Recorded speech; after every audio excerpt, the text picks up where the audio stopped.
할렐루야. 우리 앞뒤 좌우에 계신 분들과 함께 인사하겠습니다. 은혜와 평강이 넘칠지어다. 아멘. 우리 또 한번 인사하지 않은 분들과 인사하겠습니다. 사랑하고 축복합니다. 아멘. 할렐루야. 여러분, 오늘 여러분과 함께 8월 마지막 주일 빌립보서 18번째 강해로요, 향기로운 제물이라는 제목을 가지고 함께 은혜를 나누고자 합니다.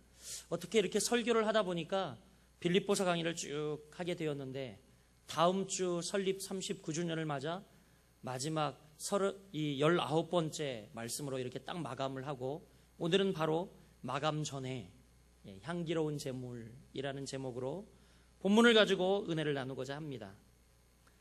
여러분, 가장 기억에 남는 선물이 여러분에게 무엇이 있습니까? 그것은 아마 값진 것보다는 정성이 담겨 있는 것, 그것이 굉장히 기억에 남을 줄 믿습니다.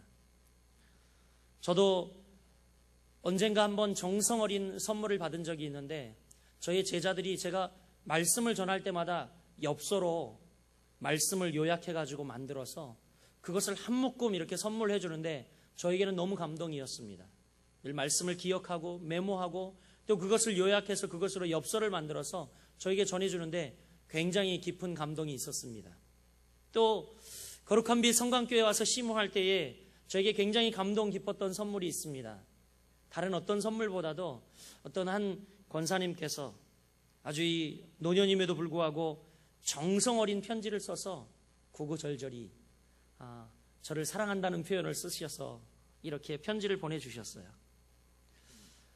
이런 정성 어린 선물, 어떤 값진 것보다는 정성이 담겨있는 선물을 받아볼 때에 굉장히 제 마음이 기뻤던 것을 기억합니다. 오늘 본문의 사도 바울은 지난주에는 복음을 위해 협력하고 있는 이 빌립보 교인들을 격려하고 그들에게 칭찬하고 위로하며 힘을 주었습니다. 그런데 오늘 본문에서는 빌립보 교회 교인들이 넉넉하지도 않은 상황 속에서 최선을 다해서 복음 사역을 위해서 연보한 이 빌립보 교회의 교인들을 사도 바울이 칭찬하고 있습니다. 빌립보 교회 성도들은 환난과 어려움 속에서도 잊지 않고 계속해서 바울 사도의 선교 사역을 도왔습니다. 그래서 그들은 바울 사도를 통해서 놀랍게 전파될 복음의 확장, 하나님 나라의 확장을 바라는 마음으로 지속적인 연보를 합니다. 바울은 이제 노년이 되었고 감옥에서 언제 죽을 줄 모르면서 바울이 자신의 삶을 회고하며 정말 기억에 남는 선물을 지금 상고하고 기억하면서 이 선물을 했던 빌립보 교회 교인들을 기억하며 너무너무 감사하다고 지금 이 서신을 쓰고 있습니다. 여러분은 어떻게 헌금을 드리고 있습니까? 어떻게 연보를 하고 있습니까? 어느 연구기관에서 성도들을 대상으로 당신이 드린 헌금을 어디에 사용하길 원합니까? 라고 질문을 했습니다. 그런데 대부분의 성도들이 구제와 선교에 제가 드린 헌금이 사용되었으면 좋겠습니다 라고 답을 했습니다. 그래서 또 이런 질문을 했습니다. 그러면 당신의 교회는 과연 그렇게 그 헌금을 사용하고 있는가? 라는 질문에 98%의 성도가 만족하지 못한다, 즉 그렇게 사용하지 못하고 있다, 이렇게 대답을 했다고 합니다. 사랑하는 거룩한 빛 성광교회 성도 여러분, 여러분이 드리는 연보, 헌금 의미 있게 드리고 또 의미 있게 사용되어지기를 축복합니다. 여러분, 오늘 이 말씀 참 설교자도 다루기 어려운 본문이고 말씀을 듣는 성도들도 어려운 헌금이나 연보에 관해서 이야기를 하고 있습니다. 그러나 이것이 여러분에게 시험이 되지 않고 하나님의 말씀으로 받아들여지길 주님의 이름으로 축복합니다. 오늘 연보를 받는 바울은 본문에서 보듯이 성도들에게 동정을 구하지 않았습니다. 성도들에게 내가 없으니 너희들이 나에게 헌금을 해야 된다, 내가 하나님의 귀한 일을 하고 있으니 마땅히 당연히 헌금을 해야 된다, 그렇게 강조하고 강요하고 헌금을 착취하거나 착복하지 않았습니다. 바울은 성도들의 동정을 구하지도 않았습니다. 오히려 여러분, 오늘 17절 말씀을 보면 뭐라고 이야기하고 있습니까? 우리 같이 17절 말씀 읽어보길 소원합니다. 내가 선물을 구함이 아니요 오직 너희에게 유익하도록 풍성한 열매를 구함이라 이렇게 이야기하고 있습니다. 사도 바울은 지금 도리어 성도들이 자신에게 헌금을 할 것, 연보할 것, 그리고 자신을 위해서 선교헌금을 할 것을 구하지 않았다라고 이야기하고 있습니다. 내가 너희에게 선물을 구함이 아니다. 오직 내가 도리어 너희에게 너희 안에 열매가 풍성하기를 구하고 있다라고 이야기하고 있습니다. 오늘 사도 바울, 여러분도 잘 알다시피 그는 선교사역을 하며 자비량 선교사역을 했고, 그리고 또 텐트를 깁는 일을 하며 열심히 이것저것 복음을 전하는 일을 했습니다. 그 사도 바울의 아름다운 태도에 성도들이 감동이 되어서 그를 이제 선교지로 보내면서 많은 성도들이 그를 위해 연보하고 헌금하고 후원을 하였다라는 것입니다. 오늘 사도 바울의 이 17절 말씀에 보면 절대로 거짓 근성이 담겨 있지 않습니다. 내가 마땅히 하나님 일을 하니까 너희들이 나에게 주어야 해, 바쳐야 해, 드려야 돼, 공급해야 돼, 그런 거짓 근성을 보이지 않고 있습니다. 도리어 내가 너희에게 선물을 구하는 것이 아니다. 사도 바울은 확신 가운데 있었어요. 하나님이 그의 모든 풍성한 쓸 것을 채우시리라는 확신 가운데 있었습니다. 도리어 그를 향하여 연보하고 헌금한 성도들을 향해 뭐라고 이야기합니까? 너희들에게 풍성한 열매가 맺어지기를 간절히 구한다라고 이야기를 하고 있습니다. 오늘날 많은 사역자들에게 필요한 태도라고 생각이 되어집니다. 오늘날 많은 사역자들이 보니까 거짓 근성으로 목회하는 분이 있어요. 정말 저도 계속해서 저를 점검하며 돌아보며 정말 먹고 살기 위해서 목회가 아니라 하나님의 영광을 나타내고 복음 사역을 위하고 영혼을 위한 목회가 되기를 주님의 이름으로 간절히 축복합니다. 사랑하는 성도 여러분, 오늘 노 사도 바울은 정성된 성도들의 연보를 받고 하나님 앞에 감사하며 편지의 마지막을 기술하고 있습니다. 오늘 본문은 이렇게 성도들이 드린 가치 있게 사용되는 물질 연보를 무엇이라고 이야기하고 있습니까? 18절 말씀 같이 한번 읽어보겠습니다. 시작. 내게는 모든 것이 있고 또 풍부한지라 에바브로 디도편에 너희가 준 것을 받음으로 내가 풍족하니 이는 받으실 만한 향기로운 제물이요 하나님을 기쁘시게 한 것이라. 아멘. 사도 바울은 지금 빌립보 교회 성도들이 에바브로 디도편에 보낸 귀한 연보를 받았습니다. 선교 후원헌금을 받았습니다. 그런데 그것을 받고 뭐라고 이야기하고 있습니까? 내게는 모든 것이 있고 또 풍부한지라 에바브로 디도편에 너희가 준 것을 받음으로 내가 풍족하니 너희가 나에게 보냄으로 내가 정말 풍족하다, 감사하다 이렇게 표현하고 있으며 그들이 보낸 것을 뭐라고 이야기합니까? 너희가 준 것을 받음으로 내가 풍족하니 이는 받으실 만한 향기로운 제물이요 이렇게 이야기하고 있습니다. 지금 본문은 사도 바울이 귀한 성도들이 보낸 연보를 받고 무엇이라고 지칭하고 있습니까? 받으실 만한 향기로운 제물이다 이렇게 이야기하고 있습니다. 받으실 만한 향기로운 제물. 여기서 향기로운 제물이라는 단어는요, 향기로운 유오디아라고 하는 헬라어를 쓰고 있습니다. 어떤 의미냐면 좋은 향기, 달콤한 냄새를 나게 하는 것, 은유적으로는 하나님을 기쁘게 하는 것이라는 표현입니다. 그리고 제물이라는 뜻은 어떤 말을 사용하고 있냐면 듀시아라고 하는 헬라어를 사용하고 있는데 그냥 제물이 아니라 희생의 제물을 의미합니다. 즉 여기서 향기로운 제물은 어떤 의미입니까? 하나님을 향하여 기쁘게 헌신하는 것, 하나님을 향하여 정말 희생의 제물, 하나님을 향한 수고와 의미가 담겨 있는 그런 아름다운 제물이라는 것입니다. 사랑하는 여러분, 이렇게 사도 바울은 성도들이 드린 연보를 가지고 그들을 향하여 이렇게 격려하고 있습니다. 너희가 드린 이 예물은 하나님이 받으실 만한 향기로운 제물이다. 즉 하나님을 기쁘시게 할 수 있는 헌신이 담겨 있고 너희의 정성이 담겨 있고 의미가 담겨 있는, 수고가 담겨 있는 그런 귀한 예물이라고 이야기를 하고 있습니다. 바라기는 여러분이 오늘도 예배하며 하나님 앞에 귀한 예물을 봉헌하였지만 이 예물이 정말 하나님 기쁘게 해드리는 여러분의 헌신과 정성이 담겨 있는 향기로운 제물 되기를 주님의 이름으로 축복합니다. 한국 개신교의 특징 중에 하나는 뭡니까? 그것은요, 담배를 안 피우는 것입니다.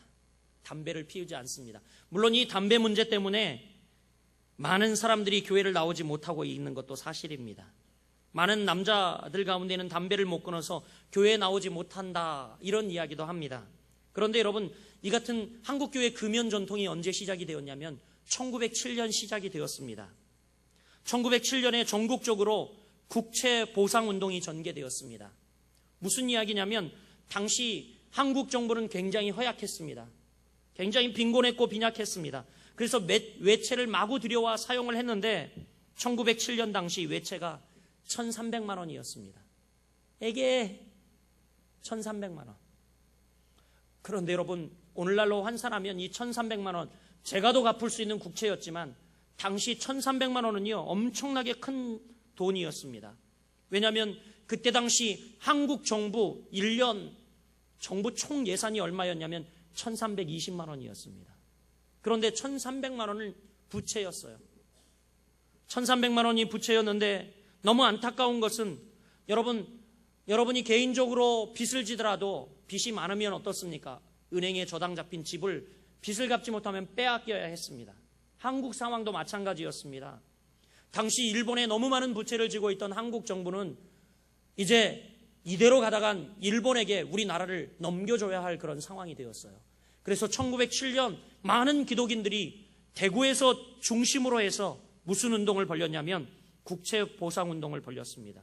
대구에서 시작된 이 국채 보상 운동이 전국으로 확산되면서 많은 사람들이 이제 특히 교회마다 국채 보상 헌금을 하나님께 드리기 시작한 겁니다. 그리고 이 교회에 드려진 국채 보상 헌금을 모아서 이것을 어디에요? 나라에 드린 거예요. 그래서 이 나라를 구국하자, 이 나라를 이제 건지자라는 운동이 한국교회에 전개되기 시작했습니다. 대구 기독교인들이 시작한 이 국채 보상 운동이 전국으로 확산되어서 이제 많은 여인들이 비녀를 뽑고 머리를 잘랐습니다. 그리고 밤새 술을 놓고 바느질을 했습니다.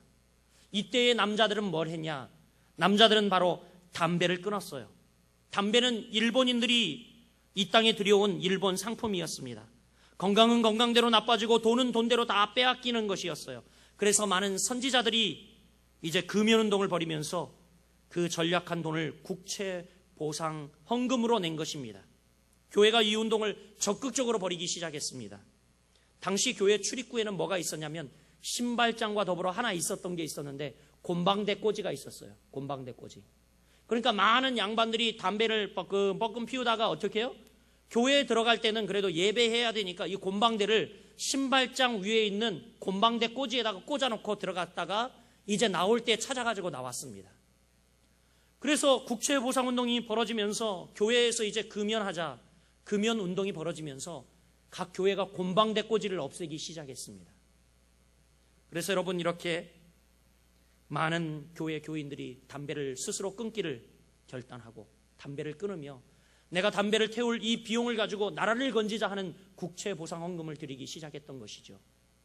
이리하여서 한국교회는요 금연운동을 벌이기 시작했고 오늘날까지 그 전통이 아름답게 이어지고 있습니다. 따라 많은 청교도적 신앙을 가지고 있던 선교사님들이 이때에 같이 벌였던 운동이 있습니다. 이제 한국을 망치는 것은 바로 이렇게 춤과 마약과 술과 담배다라고 정확하게 이 사회를 진단하고 선교사님들이 술을 마시지 말자, 마약을 끊자, 그리고 또한 이 도락에 빠지지 말자, 이런 운동을 함께 벌이기 시작하며 한국 사회가, 경제가 불과 같이 일어나기 시작했던 것입니다. 이렇게 우리 아름다운 조상들의 헌신을 통하여 또 하나님을 기쁘게 하는 수고와 향기로운 이 재물을 통하여 한국교회가 여러분 다시 서게 된 것입니다. 그런데 빌립보 교회도 당시에 여러분 이런 어려움이 있었습니다. 당시 빌립보 교회는 로마의 압제하에 있었습니다. 로마가 유럽 전역을 다스리며 로마는 막강한 군사력을 모으기 위해서 이제 정복한 나라마다 정말 과중한 세금을 부과하기 시작했습니다. 빌립보 교회 성도들도 많은 세금을 로마 정부에 내야 하는 그런 안타까운 상황 속에 있었습니다. 그럼에도 불구하고 이런 시국적인 어려움으로 넉넉한 형편은 아니었지만 빌립보 교회 성도들은 정성스럽게 헌금을 거두어 에바브로 디도편에 바울에게 보낸 것입니다. 여러분, 얼마나 정성스럽게 이 빌립보 교회 성도들이 바울에게 헌금을 하였을까요? 연보를 하였을까요? 그들은 쓰다 남은 것을 드리지 않았습니다. 하나님의 복음 사역을 위해 진력을 다하고 있는 사도 바울을 통하여 하나님 나라가 확장되기를 간절히 소원하는 마음으로 하나님 앞에 정성껏 예물을 드렸던 것입니다. 여러분은 얼마나 정성스럽게 하나님께 예물을 드리고 있습니까? 혹시 쓰다 남은 것, 이런 것 드리고 있지 않습니까? 중심을 보시는 하나님은 과부의 두렙돈처럼 비록 많고 크고의 차원을 떠나서 향기로운 예물을 흠양하실 줄 믿습니다. 우리의 헌신이 담겨있는, 우리의 정신이 담겨있는, 우리의 땀과 눈물과 수고가 담겨있는 이 예물을 주님께서 받으실 것입니다. 이것이 바로 향기로운 제물이요 희생의 제물인 것입니다. 우리 사랑하는 거룩한 미성관교회 성도 여러분들은 하나님 앞에 하나님이 받으실 만한 향기로운 제물을 드리는 여러분들 되시기를 축복합니다. 두 번째, 여러분, 본문에 이렇게 가치 있게 사용되는 물질을, 연보를 사도 바울은 뭐라고 지칭하고 있습니까? 18절 하반절에 뭐라고 이야기합니까? 이는 받으실 만한 향기로운 제물이고, 받으실 만한 향기로운 제물이고, 또 하나는 뭐라고 이야기합니까? 하나님을 기쁘시게 한 것이라, 이렇게 이야기하고 있습니다. 그렇습니다, 여러분. 지금 빌립보 교회 성도들이 하나님 앞에 드린 이 연보는 하나님을 기쁘시게 하는 예물이었습니다. 사람을 기쁘게 하는 예물이 아니라 하나님을 기쁘게 하는 예물, 하나님의 기쁨이 되는 예물이었다는 사실을 우리가 기억해 보아야 할 것입니다. 오래전에 교회에서 있었던 일입니다. 한 미국 교회에서 있었던 일인데, 한 부자 장로님이요, 목사님을 찾아가 권면했다고 합니다. 목사님, 우리 교회 여집사님 한 분이 너무 어렵게 삽니다. 남편을 일찍 잃어버리고 아이 5을 데리고 너무너무 어렵게 사는데 이분이 주일날만 되면 꼭 $5씩 헌금을 합니다. 그런데 그 큰 액수는 아니지만 또 그분에게는 적은 액수는 아니었습니다. 그래서 이 장로님이 뭐라고 이야기하냐면, 이 장로님은 매주 이 여집사님의 20배에 해당하는 헌금, 즉 약 200불씩 헌금을 하고 있었습니다. 장로님의 권면인즉 담임 목사님에게 앞으로 내가 그 여집사님의 목까지 헌금을 할 테니까 그 여집사님을 불러서 헌금을 하지 말라는 이야기였습니다. 하지 않아도 된다는 이야기입니다. 그래서 그것을 이 여집사님에게 꼭 목사님이 좀 권면하고 이야기를 해달라는 것이었습니다. 목사님이 이 장로님의 권면을 받아들였습니다. 그래서 그 여집사님을 불러서 이야기를 합니다. 이 로버트 장로님이 당신이 사는 것이 너무 어려운 줄 알고 매주 헌금하는 것을 대신 내주겠다고 하니까 다음 주일부터는 집사님 헌금하지 않으셔도 괜찮습니다 라고 얘기를 했어요. 그랬더니 이게 웬일입니까? 이 여집사님이 앉은 자리에서 목 놓아오는 것입니다. 목 놓아오는 거야. 고마워서 그렇겠습니까? 아닙니다. 목사님이 궁금해서 물어봤어요. 집사님 왜 오십니까? 그러자 이 여집사님이 이야기합니다. 목사님, 제가 비록 남의 집에 빨래 해가며 그리고 남의 집 식모를 해가며 고생스럽게 살지만 하나님께 바칠 때에는 더할 수 없이 기쁘답니다. 그런데 왜 제 기쁨을 빼앗아가려 하십니까? 하고 울더랍니다. 이리하여서 장로님도 목사님도 회개했다고 합니다. 성도 여러분, 우리가 하나님 앞에 바친다고 할 때에 바치는 일 자체가 엄청난 기쁨인 것입니다. 이것을 바침으로 복받고 어떻게 되는 것이 아니라, 여러분, 바로 선행이나 헌금은 그 행위 자체에 기쁨과 감격이 이미 담겨 있는 것입니다. 한번 저를 따라서 하면 감사하겠습니다. 우리 하나님은 부유하신 분입니다. 그래요. 우리가 늘 착각하는 게 있어요. 우리 하나님이 우리에게 구걸한다고 착각을 합니다. 여러분, 우리 하나님은요, 부유하신 분입니다. 우리 하나님이 물질이 없어서 우리에게 헌금을 요구하고 계실까요? 그렇지 않습니다. 우리가 얼마나 하나님께로 향한 삶을 드리고 있는가 보시기에 측량하기 가장 쉬운 방법이 바로 이 연보, 바로 헌금이기 때문에 그렇습니다. 작년 구국기도회 때에 여러분은 보시지 못했지만 강사 접견실에서 있었던 일을 잠깐 소개합니다. 어떤 목사님이 회개하셨어요. 이 목사님은 우리 노예에서 연세도 지긋이 드셨고 이미 자녀들을 다 출가시켜 손주가 있는 분이었습니다. 그런데 이분이 갑자기 지갑을 꺼내어서 헌금을, 구국 이 기도회 헌금을 계수하고 있는 그 옆에 자기 지갑을 꺼내서 지갑에 있는 돈을 다 꺼내어서 다 드리면서 회개를 하시더라고요. 어떤 회개를 하셨냐면, 제가 참 어리석었습니다. 정말 눈에 넣어도 아프지 않을 손주가 너무너무 이뻐 용돈을 줄 때에도 손이 부끄러워서 이젠 1,000원짜리를 주시지 않는데요. 그러면서 제가 오늘 사실 구국기도회 헌금을 5,000원밖에 하지 못했습니다. 아깝더라는 거예요. 드리려니까. 왜냐하면 이게 구국기도회 헌금이 여러분 같이 공용으로 온 노회가 같이 모여서 함께 드리지 않았습니까? 우리 교회 헌금하는 것도 아닌데 아깝더라는 거예요. 그래서 주머니에 보니까 1,000원짜리 5개가 있어서 5,000원밖에 헌금하지 않았대요. 그런데 하나님이 깨달음을 주시더래요. 아니 너는 손주가 이뻐서 용돈을 주면서도 1,000원짜리 미안해서 주지 못하면서 하나님 앞에 어떻게 손주보다 못하게 하나님을 홀대할 수 있느냐, 그런 깨달음을 주시더라는 겁니다. 그래서 그 자리에서 지갑을 열어서 얼마인지 모르겠지만 지갑에 있는 돈 전체를 다 헌금을 하시는 모습을 보았습니다. 여러분 혹시 우리가 손주보다 못하게 하나님을 대접하고 있지는 않습니까? 우리 하나님은 부유하신 분입니다. 돈이 없어서 여러분에게 물질을 요구하고 있는 분이 아닙니다. 어떤 이들은 이 물질에 대해서 참 불경건하다고 생각하고 배타적인 생각을 갖습니다. 특별히 목사가 제일 설교하기 어려운 부분이 이 물질, 헌금에 관한 것입니다. 성도들도 마찬가지 듣길 제일 부담스러워하는 설교를 헌금이라고, 또 헌금의 헌자만 이야기해도 나 시험 들었어, 목사님이 그런 얘기했어, 이렇게 이야기를 한다고 합니다. 이것이 현실이죠. 이렇게 우리는 물질에 대해 불경건하고 그리고 또한 배타적인 생각을 갖습니다. 그러나 여러분, 그 물질이 어떻게 사용되느냐에 따라 가치가 판이하게 드러난다는 사실입니다. 만약에 남을 억누르고 그리고 과시하는 데 사용하니까 이 물질이 더럽게 느껴지는 거예요. 그러나 여러분, 누군가 고아원, 누군가 혹은 가난한 자들을 위해서 수억, 아니 자기 집을, 전 재산을 다 팔아 나눠주고 그는 거지가 되었다, 이런 이야기 들으면 여러분 어떻게 생각하십니까? 아름답다고 여러분 이야기하시지, 아유 거지 됐네, 불쌍해, 이렇게 이야기합니까? 그런 분 아무도 없습니다. 우리에게 주신 이 물질이 어떻게 사용되느냐에 따라 여러분 가치는 판이하게 달라집니다. 사랑하는 성도 여러분, 여러분이 가질 수 있으면 많은 물질을 소유하길 주님의 이름으로 축복합니다. 이럴 때 아멘 크게 하셔야 돼요. 네. 받기 싫으세요? 드리기도 조금 드리고. 네.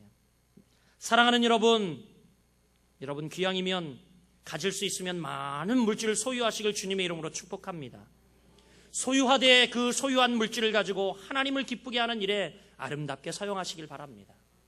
왜냐하면 이 물질에는 정신이 담겨 있기 때문입니다. 여러분이 쓰는 물질에는 정신이 담겨 있어요. 정신이. 아울러 우리 성도들 가운데 연보를 관리하는 사람, 즉 우리 안수 집사님들이 성도들의 연보를 관리하고 있습니다. 그런데 하나님의 것을 관리하는 청지기적 자세로 잘 감당하시길 축복합니다. 그러면 여러분에게 큰 유익이 되고 여러분에게 큰 믿음의 성장이 있고 하나님이 주시는 귀한 보고를 열어 여러분을 축복하실 줄 믿습니다. 여러분 오늘 본문에는요, 향기로운 예물이 주는 결과를 기록하고 있어요. 후반부에 보면 향기로운 예물을 하나님께 드리고 향기로운 예물을 하나님 앞에 드렸을 때에 그 결과를 우리에게 이야기합니다. 하나님의 계산 법칙은 참 묘하죠. 아니 분명히 내 것을 하나 빼서 하나를 드리면 분명히 하나 빼기 하나는 뭐가 돼야 됩니까? 0이 돼야 되지 않습니까? 그런데 희한한 것은 하나 빼기 하나가 2이 됩니다. 하나님께 드리는 것은 이상하게 하나를 빼어서, 내가 하나인데 하나를 빼어서 하나를 드리면 0이 되어야 되는데 하나를 빼서 하나를 드리면 이상하게 2이 됩니다. 드리면 없어지기 마련인데 하나님의 계산 법칙은 오히려 풍성해지기 때문이죠. 오늘 본문에서 그 하나님의 계산 법칙을 소개하고 있습니다. 향기로운 예물을 우리가 하나님께 드렸을 때 주는 결과, 19절 말씀 한번 같이 읽어보겠습니다. 시작. 나의 하나님이 그리스도 예수 안에서 영광 가운데 그 풍성한 대로 너희 모든 쓸 것을 채우시리라. 할렐루야. 풍성하게 모든 쓸 것을 채우신다고 말씀합니다. 우리가 하나님 앞에 향기로운 예물, 마땅히 드려야 할 것을 하나님 앞에 드리면 하나님은 도리어 풍성하게 모든 쓸 것을 채우신다고 말씀합니다. 단 조건은 뭡니까? 단 조건은 뭐예요? 예수 안에서, 그리스도 예수 안에서 라는 거예요.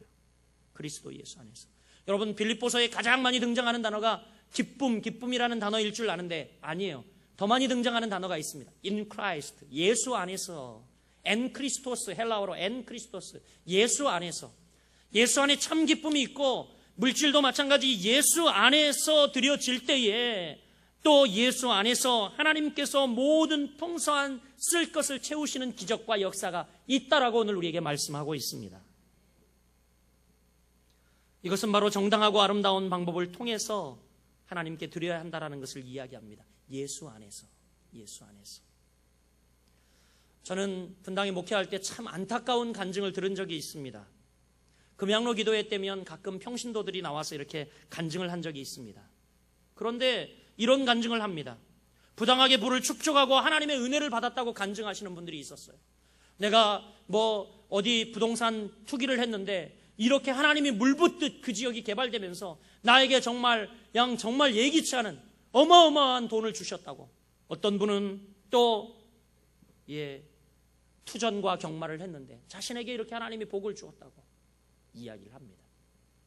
여러분, 저는 그것은 하나님이 주신 축복이 아니라고 생각합니다. 언젠가 만민중앙교회 이재롱 목사가 헌금 유용 사건으로 구속된 적이 있습니다. 기소되어서 그가 많은 헌금을 가지고 들고 미국에 가서, 그것도 라스베이거스에 가가지고 빠찡꼬를 했어요. 수백억을 잃고 왔어요. 기자들이 물었어요. 아니, 당신 어떻게 성도들이 낸 피땀 흘린 헌금을 가지고 가서 그렇게 거기 가서 한 방에 이거 해가지고 다 날릴 수 있느냐? 그랬더니 그가 뭐라고 이야기했는지 아십니까? 기자들에게 이렇게 이야기를 합니다. 하나님의 영광을 위해서 내가 라스베가스에 가서 땡겼다. 하나님의 영광을 위해서. 이 헌금을 부풀리기 위해서 뻥튀기 하려고 내가 투기 목적으로 가서 땡겼는데 다 날렸다. 그러니까 자기는 무죄하다는 겁니다. 무죄하다는 겁니다. 왜? 하나님의 영광을 위해서 했기 때문에. 굉장히 황당한 이야기를 자신 있게 하는 것을 보았습니다. 사랑하는 성도 여러분, 그러나 오늘 성경은 향기로운 예물은 하나님의 마음을 감동시키고 우리의 부족한 부분을 아시고 하나님께서 기쁨이 필요한 자에게 기쁨을 주시고 믿음이 필요한 자에게는 믿음을 주시고 그리고 지혜가 부족한 자에게는 지혜를 공급해 주실 것이라고 말씀하고 있습니다. 우리가 하나님 앞에 향기로운 예물을 합당히 드리면 오늘 하나님께서 우리에게 풍성하게 모든 쓸 것을 채우시겠다고 말씀합니다. 오늘 하나님이 여러분에게 이런 필요를 채워주시는 놀라운 은혜를 여러분 삶 가운데 간증으로, 내가 하나님 앞에 손익을 계산하지 않고 하나님 앞에 합당히 드릴 향기로운 제물을 드렸더니 이런 은혜를 받아 누린다고, 내가 70, 80 평생 살면서 궁핍하고 정말 곰핍하지 않았노라고, 또 여러분 혹시 없이 살지라도 내가 궁핍함과 먹지 못하는 것 때문에 내가 하나님께 원망이 되지 않았노라고 그렇게 증거하고 간증할 수 있는 여러분들 되시기를 주님의 이름으로 축복합니다. 우리 옆 사람에게 축복합시다. 풍성하게 모든 쓸 것을 채워주십니다. 염려 마세요. 아멘. 두 번째, 여러분, 향기로운 예물이 주는 결과는요, 오늘 20절에 기록되어 있는데 우리 같이 한번 읽어보겠습니다. 시작. 하나님 곧 우리 아버지께 세세 무궁하도록 영광을 돌릴지어다. 아멘. 뭐라고 이야기합니까? 향기롭게 하나님께 합당히 드리는 예물은요, 하나님께 영광이 된다라고 이야기하고 있습니다. 여러분, 하나님께 영광이 되는 방법이 갖가지 있죠. 여러 가지 있습니다. 어떤 이는 높은 권좌에 올라 누구에게 이 영광을 돌리겠습니까? 하나님께 돌리겠습니다. 어떤 이는 건강하여, 어떤 이는 다양하게 하나님께 영광을 돌리는 많은 방법이 있습니다. 그런데 오늘 본문은 뭐라고 이야기합니까? 물질을 통해서도 하나님께 영광을 돌릴 수 있다라고 말하고 있습니다. 물질을 통해서도요. 여러분, 저는 여러분이 물질을 통해서도 하나님께 영광을 돌릴 수 있는 여러분들 되시기를 축복합니다. 하나님 것을 맡아 관리한다고 생각하면 더욱 그리 될 줄 믿습니다. 이건 내 것이 아니에요. 여러분, 11조를 하나님께 드리며 이거 하나님이 주셨으니까 하나님 가져가세요. 그게 아니라 여러분, 10의 10조를 하나님께서 다 우리에게 주셨습니다. 다 그분이 우리에게 다 주셨어요. 먹을 것, 쓸 것, 입을 것, 자녀, 여러분 모든 것을 다 하나님께서 공급해 주고 계십니다. 아십니까, 여러분? 그 하나님 앞에 여러분 마땅히 돌려드릴 것을 돌려드리며 하나님 앞에 영광을 돌리는 여러분 되시길 바랍니다. 제가 존경하는 이랜드그룹 박성수 사장님은요, 이러한 자세로 성공한 사람입니다. 절대 하나님께 돌려드릴 것에 대해, 또 나라에 돌려줘야 할 것에 하나도 여러분 빼먹지 않았어요. 그랬더니 세무조사가 온 기업마다 다 있었는데 이랜드그룹도 예외는 아니었습니다. 세무조사관들이 나와서 샅샅이 장부를 뒤지고, 그리고 장부를 다 털고, 그리고 창고를 다 점검하고, 과연 국세를 포탈한 것이 있는지, 여러 가지, 아니면 또 이 노동자들의, 근로자들의 이 임금을 착취한 것이 있는지 다 털어보았지만 나오지 않았어요. 세무조사관들이 뭐라고 이야기했냐면, 과연 저 사람 하나님을 믿는 사람이다, 이렇게 이야기를 했습니다. 과연 하나님을 믿는 사람이다. 무엇입니까? 그는 기업을 경영하며 물질을 통하여 하나님께 영광을 돌렸습니다. 많은 예수를 믿지 않는 사람들이 그를 조사하였지만 과연 하나님을 믿는 사람은 다르다. 하나님의 영광을 나타냈던 것이죠. 여러분도 이렇게 멋있게 살기를 축복합니다. 물질로도 하나님의 영광을 나타내는 여러분 되시길 축복합니다. 결론의 말씀을 드리겠습니다. 많은 사람들이 현대교회와 성도들의 모습을 여러 각도로 진단하고 있습니다. 특별히 틸리 교수님은 현재 기성교인 중에 10%는 이미 죽었다, 이렇게 진단을 했어요. 무섭죠? 이미 죽었대요. 근데 더 무서운 이야기 할까요? 80%는 잠들어 있다, 죽기 일보 직전이라고 진단을 했습니다. 아니, 10%는 이미 죽었어요. 과거 시제죠. 죽었어. 그리고 80%는 잠들어 있다라고 이야기합니다. 그러면서 뭐라고 이야기하는지 압니까? 오직 10%만 살아서 교회를 이끌어가고 있다, 이렇게 이야기합니다. 여러분, 교회는 한 몸 공동체입니다. 그런데 너무 안타까운 진단 아닙니까? 이제 90%의 사람이 죽거나 아니면 잠자고 있고 10%의 사람이 교회를 이끌어가고 있다라고 이야기를 하고 있습니다. 또 여러분, 우리가 잘 아는 찰스 알렌 박사님은 이렇게 교회를 진단했습니다. 교인 중 20%는 거의 주일 예배에 출석하고 있지 않고, 교인 중 20%가 오늘날 주일 성수를 하지 않는다는 겁니다. 그리고 25%는 거의 기도를 드려보지 못했고, 25%는 한 번도 기도를 하지 않는답니다. 또 더 무서운 이야기 할까요? 35%는 가정에서 성경을 읽는 일이 아예 없고, 35%가, 교인 중 35%가 아예 가정에서 성경 한 줄도 읽지 않는다고 합니다. 더 무서운 이야기, 40%는 일정한 헌금을 결정하지 않고 교회에 신앙생활을 하고, 40%의 성도가 교회 일정에 작정하고 헌금하지 않고 교회에 신앙생활을 하고 있다라고 이야기를 합니다. 그리고 또 75%는 교회에서 어떤 책임도 지지 않고 있고, 75%의 교인들이 오늘날 교회에서 어떤 책임도 지지 않는다고 합니다. 마지막으로 여러분, 85%는요 한 명도 전도한 일이 없다라고 이야기하고 있어요. 교인 중 85%가 한 명도 전도한 일이 없다라고 이야기를 하고 있습니다. 이것이 지금 한국 교회의 현실이고, 지금 교회의 현실이라는 사실에 여러분, 우리는 참 암담할 뿐입니다. 그러면서 마지막 결론이 뭐였는지 아십니까? 이 이야기가 굉장히 충격적이었습니다. 그런데 교인들은 100%가 천국 가기를 희망하고 있다. 여러분, 너무 놀랍지 않습니까? 우리는 헌신, 수고, 하나님 앞에 말씀 보는 것, 기도하는 것, 영적인 경건 생활 하나도 하지 않고 우리는 천국은 다 가기를 바라고 있는, 마치 나무 아래서 익은감이 떨어지기를 바라고 입을 벌리고 있는 그러한 참으로 한심스러운 모습을 하고 있다는 사실입니다. 사랑하는 성도 여러분, 우리가 같은 것을 가지고도 어떻게 사용하느냐에 따라서 그것의 가치는 완전히 달라집니다. 같은 것을 가지고도 가치가 완전히 달라져요. 여러분 아십니까? 같은 것을 가지고도요. 어떤 나라에서는 우리가 여러분 그 버리는 동전 한 입, 우리가 잔돈 부스러기이기 때문에 이거 그냥 갖고 다니기 무거워서 이 버리는 동전 한 입이 있잖아요. 어느 나라에서는 일주일 양식이 되기도 합니다. 같은 것을 가지고도 어떻게 사용하느냐에 따라 그것의 가치가 완전히 달라집니다. 바라기는 여러분은 적은 것을 가지고도 가치 있고, 무게 있고 의미 있고 아름답게 사용할 수 있는 여러분들이 되시길 주님의 이름으로 축복합니다. 저희 교회가 다음 주는 설립 39주년 예배를 드립니다. 너무 감사하고 감격할 일이죠. 그래서 이 귀한 의미 있는 날 저희들이 좀 제가 부임해서 처음으로 작정헌금을 합니다. 여러분, 그런데 이것 이렇게 주보에 삽지해서 이 봉투 드리지 않습니다. 그냥 경대에 비치해 놓을 테니까 여러분 자유스럽게 하셨으면 좋겠어요.